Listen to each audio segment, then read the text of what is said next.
असल्यामुळे मला असं वाटतं की प्रवास कुठलाही असो, नाशिकपासून मुंबईपर्यंतचा असो किंवा मुंबईपासून पुण्याकडे जाणारा असेल किंवा कोकणात जाणारा असेल, थोडंसं आपल्याला सावध राहिलं पाहिजे. दक्षता घेऊन नागरिकांनी बाहेर पडावं. बरं, तुम्ही मदत आणि पुनर्वसन मंत्री आहात, त्यामुळे महानगरपालिकेत तुम्ही जाणार आहात का? तिथल्या डिझास्टर कंट्रोल रूममध्ये तुम्ही जाणार आहात का?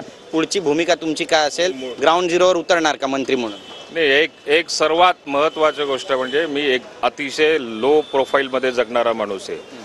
मी जरी आत्ता रेल्वेतून खाली ट्रॅकवरून रेल्वे स्टेशनच्या बाहेर आलेलो असलं, माझ्यासोबत अमोल मेटकरी आहे, जळगावचे जिल्हाधिकारी आहे.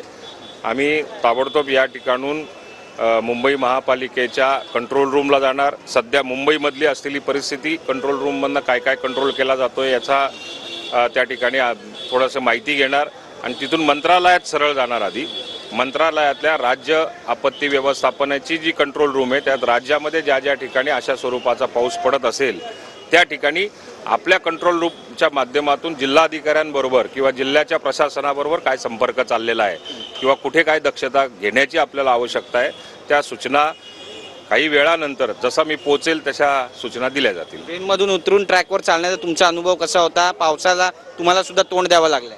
नाही, मुळात मी फार छोट्या घरातून, छोट्या गावातून आलेलो आहे. या समस्यांना माझं आयुष्य या समस्यांशी खेटतच आजपर्यंत गेलेलं आहे. त्यामुळे रेल्वे ट्रॅकवर चालणं काय, अतिवृष्टी झाली तिथपर्यंत मदत कार्याला धावून जाणं काय, हा माझ्यातला उपजत गुण आहे.